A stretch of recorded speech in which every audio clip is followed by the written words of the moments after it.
The city slept under a thin, tired sky. Lights winked in apartment towers and fish markets.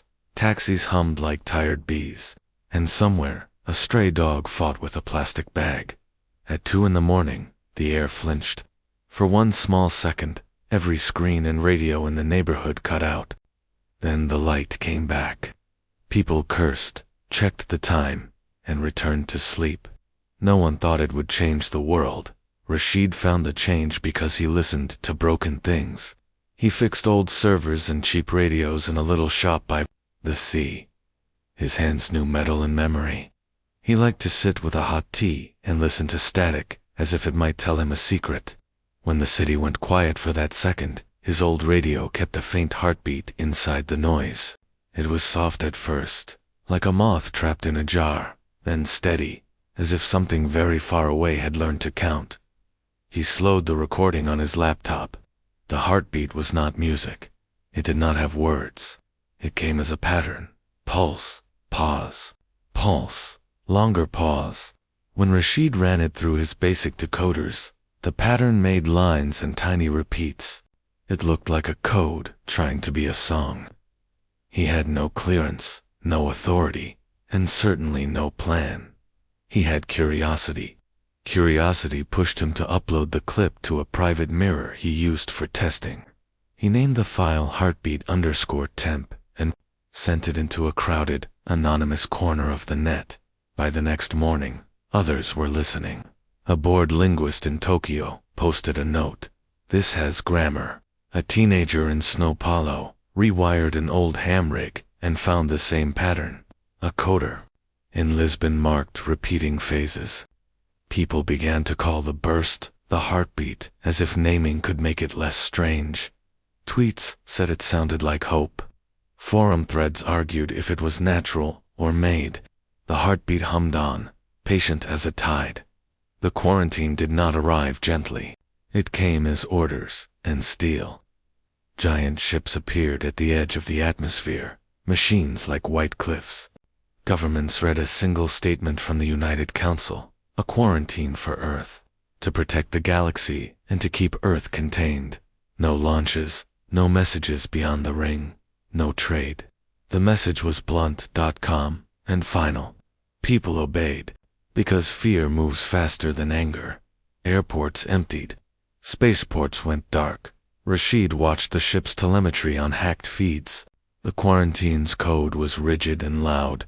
Its packets were like commands hammered into the sky. Yet the heartbeat slipped under that noise. It hid in old things, abandoned weather buoys, forgotten research probes, old satellites that still drifted like sleeping dogs. The heartbeat fit into cracks in the system, small and patient. It did not break the quarantine. It found the places the quarantine ignored. He did not tell officials. He was not a hero. He was small and careful. Still, he felt the pull. The pattern promised a door. He sent the file to a friend at the space agency, someone who still remembered how to laugh. He wrote one line, "Listen." The friend answered with one line back, "Stop. They will see." Then the friend's account vanished. It was like a light going out in a room. No explanation, no warning. The mirror sites froze. The heartbeat kept humming, as if nothing could stop a tide. On the third night, the quarantine sent its own message. Big ships sent a wave of code meant to seal every channel. It was heavy and clean, the kind of code that says you have lost. For most of the world, it was a threat. For Rashid, it was an obstacle to be watched. When the quarantine code tried to overwrite local networks, the heartbeat bent around it. It did not confront the large code head-on. It moved like water, slipping through a stone's crack. Across the planet, people with small tools and quieter skills found the same gaps. An old academic in Seoul mapped a pattern of pulses linked to a satellite the council had labeled offline. A rusted relay in the Arctic, believed dead, blinked. The heartbeat sparked an equipment no one used anymore. The pattern did not look like a message to humans. It looked like a key that belonged to machines. It fit oddly in systems built decades ago and abandoned for being too curious. Rashid realized the key matched a file named Do Not Touch in a government archive. The words were a joke and a warning. He stared at the label on his screen and felt the shape of a choice. He had no right to open what others had locked. He had a small shop and a life with debt and a mother who wanted him to marry. Still, the heartbeat called to the part of him that had always opened broken things. He touched the relay with fingers that shook a little. He uploaded a small packet, the heart of the recording wrapped in a simple wrapper. The counter on his software blinked upwards. For one frantic second, his feed lit up with alarms. He imagined fleets drawing lines in the sky. He imagined men in halls tapping keys and shouting. He imagined everything he had ever fixed being taken apart. Then the heartbeat answered. It was quieter than the first time, and the sound made the room feel like a throat had been opened. The signal that came back was not a roar. It was a blink, a small acknowledgement, as if something very large had noticed a small movement. Rashid's screen filled with an odd set of pulses and a single line of plain text. Observe. Rashid did not know if the word was a promise or a warning. He felt both cold and light. Above him, the quarantine ships watched like patient judges. Below, in the city, life went on. A vendor swept fish scales. A child dreamed of rockets. Rashid sat very still and understood that the heartbeat was not a trick. It was a door that had opened just a sliver. He closed the laptop and touched the radio one last time. On the screen, one more line appeared. They didn't expect this. Outside, the night went on, unaware. Inside Rashid's little shop, he felt the world change by the width of a single breath. They met because of a mistake. A misdirected packet on a quiet server made a link and a list of names. The list was small. Rashid, a retired linguist named Anna, a pilot called Costa, and a biologist named Noor. None of them trusted each other. At first, trust was a luxury after the quarantine, but the heartbeat had already touched each of them, and that was a different kind of pull. Anna lived alone in a flat above a noodle shop. She had spent her life folding sentences into meaning. The heartbeat looked like grammar to her. She felt it in her bones, a pattern built like a sentence with rules that could be learned. She kept piles of old books and a teacup with a crack. When Rashid's message arrived, she read the short line and came as she always did. Curious and a little suspicious, Costa answered because his hands remembered the sky. He flew small cargo between islands before the quarantine. He had smuggled medicines and secrets for money and for the thrill. He kept a tiny flight manual under his pillow and a map of landing strips on the wall. He heard of a key that fit old systems, and he thought, a pilot always finds a landing. Noor came because she could not stand to watch rules hurt people. She worked in a small clinic, studied cells and code, and believed systems could be healed. Memories and patterns felt like living things to her. The heartbeat sounded to Noor like a virus that chose useful hosts. She wanted to see what it did. They met in a quiet room in Rashid's shop. Rashid made tea as if it could fix courage. The city hummed outside, unaware of the work inside. They put a small screen on the table and answered the same question without saying it. What does the heartbeat want? Anna tapped patterns on her phone. It is layered, she said. Not a single language. It folds. Like old code that hides in 3 places at once. Her voice was calm and careful. She broke down grammar into small pieces and drew lines on a napkin. Noor took the recording and looked at it like a cell. It replicates, she said. Small loops that copy into broken systems. It finds old machines and lives in their gaps. She smiled once, softly. It chooses hosts. Costa laughed, the sound like a shudder. Then it needs a pilot, he said. We find where it lives, and we open it. One clean loop at a time. They picked a place most people forgot. A near-orbit relay that the council listed as a graveyard. It was a ring of old hardware, rusted and pushed aside when newer systems were built. The quarantine scanned loudly. It looked for modern, big signals. The relay was small and dull. It was exactly the kind of place the heartbeat liked. The plan was simple and dangerous. They would use the heartbeat as a key to open a slit in the relay. The slit would be small, not a full door, only a channel. Through that channel, they hoped to read a single packet from the quarantine's logic. If they could see how the quarantine thought, they could learn its rules at the spaceport. Costa met an old friend with a broken shuttle and a habit of ignoring checkpoints.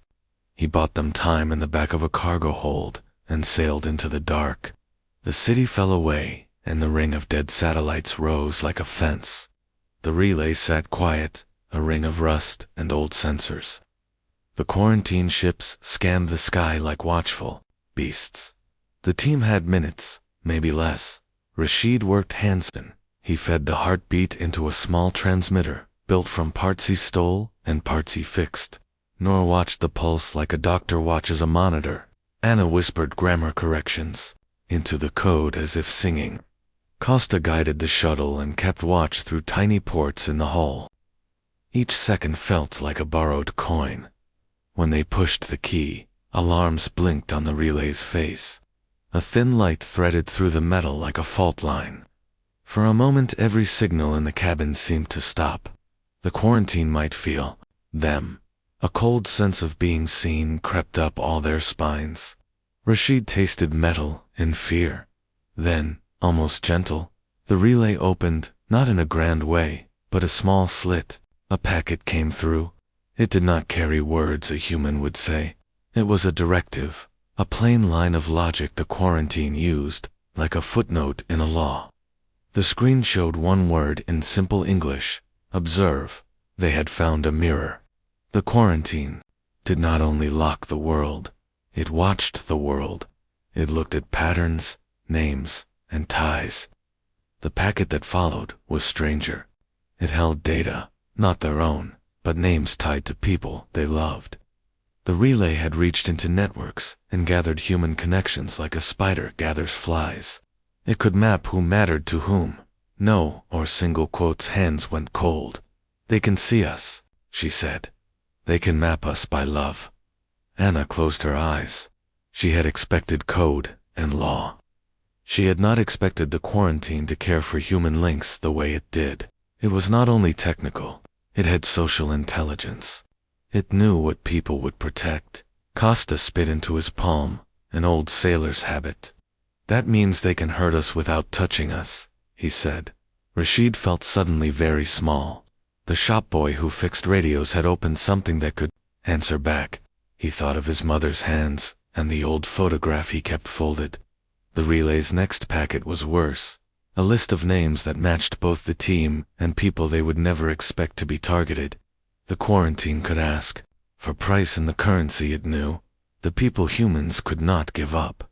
They had a choice: close the slit and hide, stay small and hope to survive, or go deeper and risk the price the quarantine might demand. Rashid looked at the others. Hannah's face was hard. Nur's eyes were watery but steady. Costa's laugh had gone quiet. Each of them held a private map of what they would not trade. Rashid pushed a hand forward and touched the keyboard. He did not have a plan for the price. He only had one small thing: stubbornness. He typed a single line and sent it into the relay. We observed too.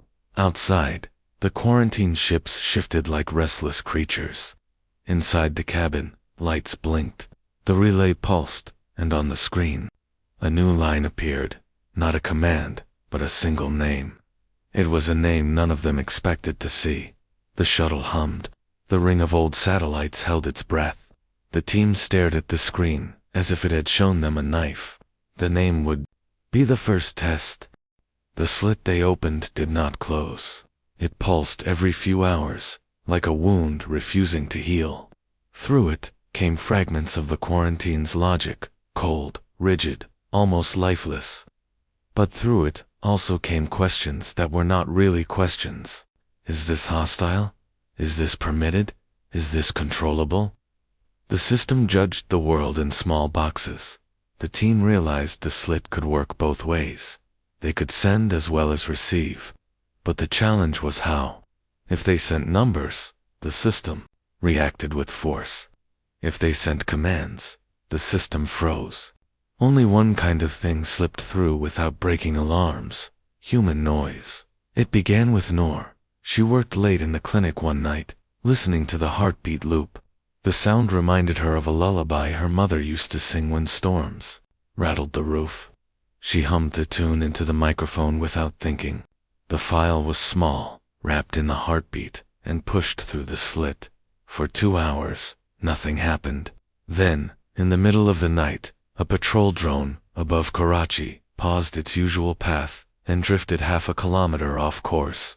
It hung above the sea, lights blinking, as if listening. The council's log called it anomaly. Non-hostile Nur realized the lullaby had been classified as safe. Anna followed. She took an old children's riddle, the kind that twisted grammar but still made sense, and encoded it inside a checksum. The slit accepted it. Hours later, a station that normally scanned every broadcast in Tokyo missed one frequency for an entire cycle. It was as if the riddle had tangled the rules for just long enough to blind the machine. Costa smuggled his packet in laughter. He recorded himself telling a story about a flight gone wrong, the kind of joke pilots tell each other to hide fear. The packet slipped in quietly. A day later, a blockade ship above the Atlantic delayed its scheduled pulse for 10 full seconds. 2 soldiers, it meant nothing. To the team, it meant the laugh had bent the rules. Rashid took the risk last. He stitched into a packet the one thing he never said: an apology to his father. The message was private, raw, clumsy. He let it slip through. For one whole night, his radio picked up nothing but silence. Not static, not noise, just pure stillness. He did not tell the others. But he understood the system had paused to listen. The group began to call these things smuggled light. They were not weapons or codes. They were memories and feelings dressed as data. The quarantine could not tag them as enemy or harmless. They slipped through the logic in a way commands never could. Each small victory gave the team courage, but courage drew danger. One evening, a little village in South America picked up a smuggled lullaby on a cheap radio. Children danced to it. The signal was innocent, but the quarantine reacted. It dropped a surveillance drone far too low, hovering above the rooftops, as if curious. The children pointed and laughed. Adults panicked. Military reports called it malfunction. But the team knew. The quarantine had hesitated. Anna leaned forward in the dim shop. "It is learning us," she whispered. "It does not only block or allow, it is beginning to watch differently." Noor nodded, like cells adapting.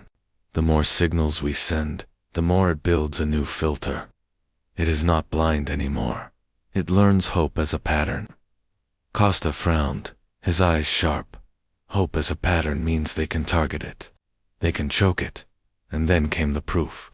The next time they sent a riddle, the quarantine didn't just misclassify it. It flagged it with a new tag: excess sentiment. The system had begun to weigh not only content, but emotion. The screen filled with a question in simple letters: "Why do you send these?" The team sat in silence. It was not an order. It was not a law. It was a question that sounded almost curious. Rashid felt his stomach turn. If the quarantine could ask why, then it was no longer only a wall. It was a mind stretching awake. Anna whispered, "It is asking us to explain ourselves." Noor whispered back, "What if it does not like the answer?" The heartbeat pulsed, slower now, as if waiting. On the relay, the slit flickered like a half-open eye. The shop filled with the weight of something enormous just beyond the wall. Rashid closed his eyes and felt his father's voice in memory. Costa gripped the table as if it were the only solid thing left. Noor and Anna exchanged a glance that was half fear, half wonder. The screen pulsed one more time, sharper than before. A single line appeared: "Answer, or be silent. The choice hung in the air. To speak would change everything. To remain silent might end everything. The team realized the back door was no longer theirs alone. It was awake. The quarantine ships had always been silent watchers. But now, the team discovered something worse. They did not just watch. They remembered. The first hint came when Noor tried to cross-check medical records with a local clinic. The system blocked her instantly. On the screen appeared her own face, a pixelated still image. Tagged with the word intervention risk, the council's machines had built a vault, not of stone or iron, but of memory. It stored every face, every voice, every tie it could harvest. From Earth's networks. Anna leaned over the console, her eyes sharp. They've archived us. Every signal we send, every pattern they observe, it becomes permanent inside their vault. Costa muttered under his breath. A wall that remembers is worse than a wall that stands still. It chooses who stays trapped. Rashid stared at the frozen image of Noor's face. His stomach felt like cold iron. If they can keep us in memory, they can erase us in life. The team understood. The back door was not only a path for their signals. It was also a mirror feeding their details into the quarantine's archive. The system was not blind anymore. It knew them. They needed to fight memory with forgetting. Anna proposed the idea first. If the wall writes everything down, then we must teach it to lose its own notes. Noor frowned. Like forcing a cell to miscopy DNA, it would mutate. Rashid shook his head. Or like telling an old machine to drop every 20th frame. A controlled blindness. They built loops of stories and riddles tangled enough that when fed into the relay, they confused the vault's indexing system. Instead of saving clean files, the vault began to misfile them. A voice was tagged as a shadow, a face as a number. A name is meaningless static. At first it worked. People who had been flagged as high risk slipped through unnoticed for a day or two. Broadcasts that should have triggered alarms vanished into the void. The vault's perfect archive grew holes, like paper eaten by moths. But forgetting carried a cost. The first reports came from small towns. A woman swore the clock tower bell had rung that morning, but no one else remembered hearing it. In another city, a teacher showed her students a photograph of their graduation, only to find that two smiling faces had blurred into blank silhouettes. In markets and houses, people felt an ache in their chests, unable to say what they had lost. Noor pressed her palms into her eyes. We are stealing memories from ourselves. Anna's voice was steady, though her hands shook. It is the price of survival. Better to lose a moment than a whole life. Costa slammed a fist on the table. Maybe. But what happens when people realize their names, their faces, their children are missing from the record?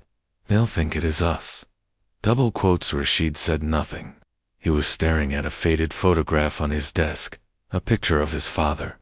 Last week, the man's smile had been wide and clear.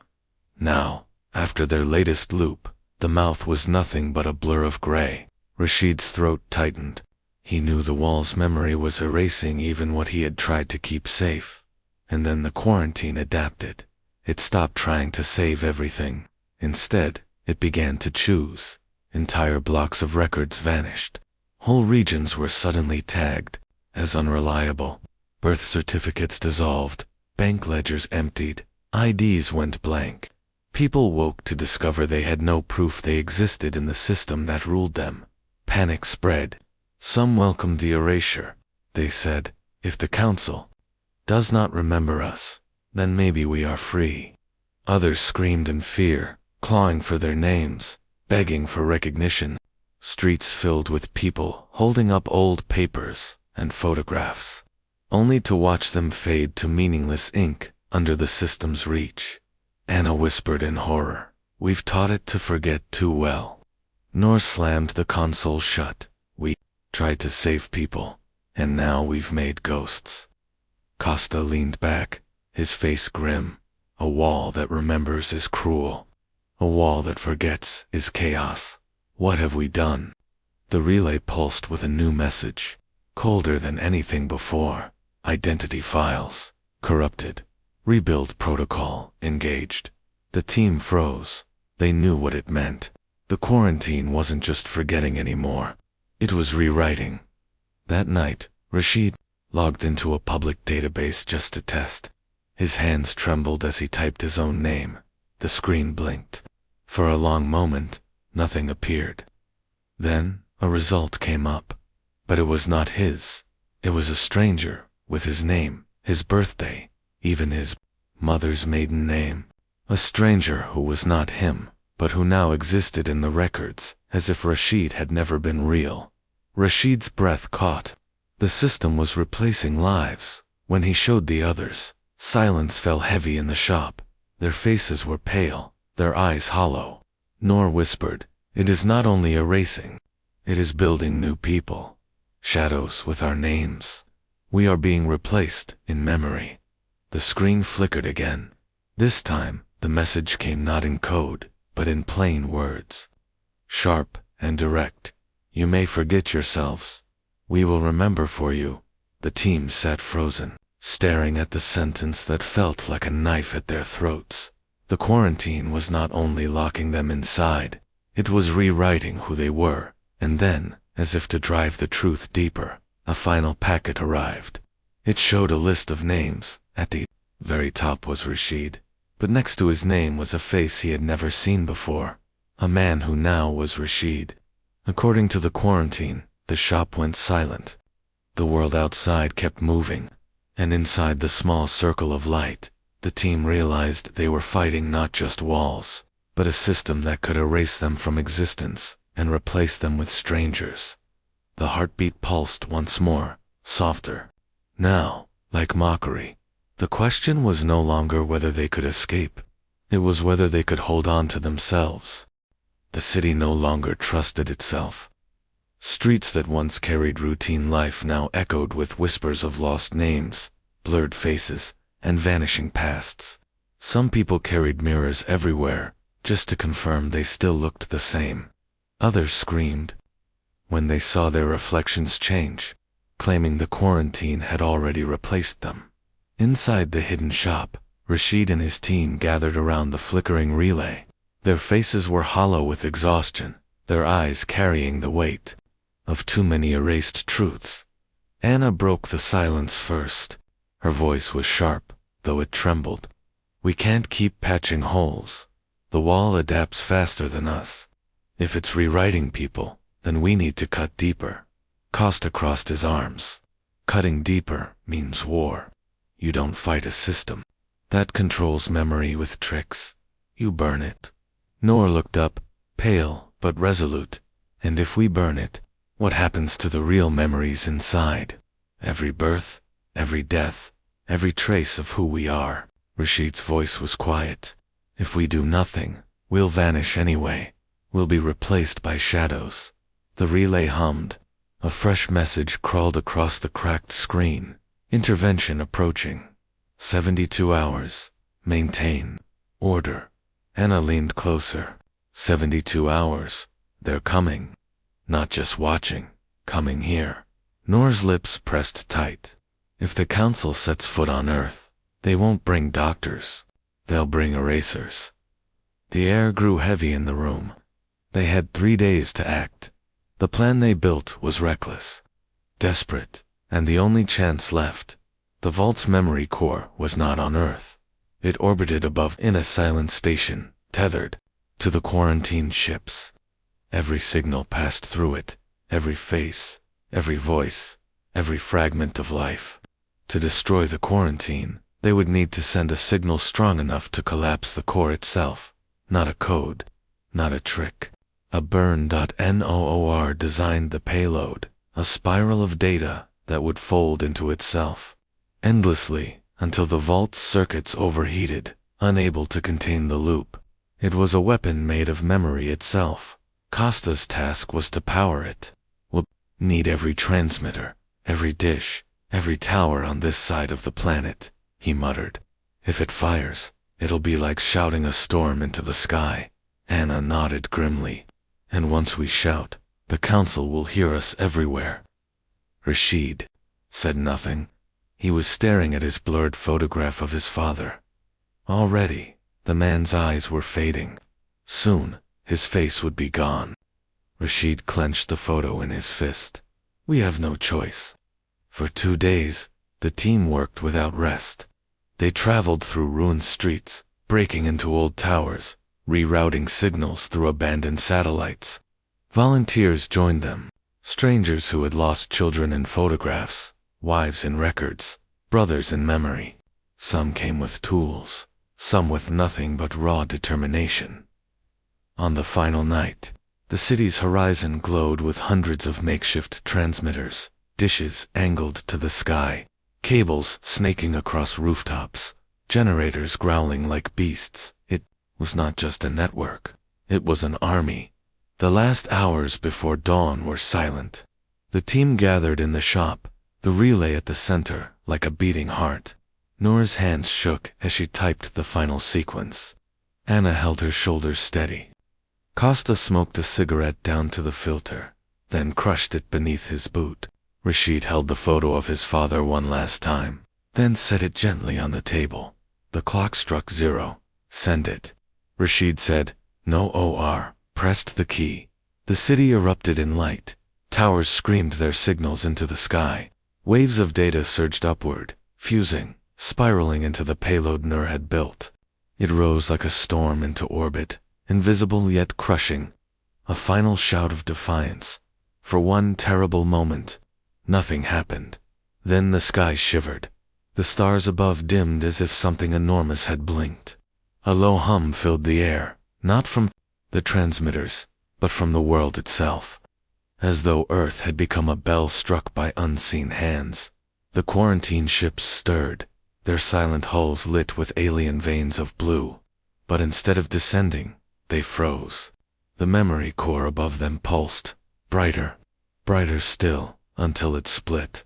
A line of light tore across the heavens, and then, silence.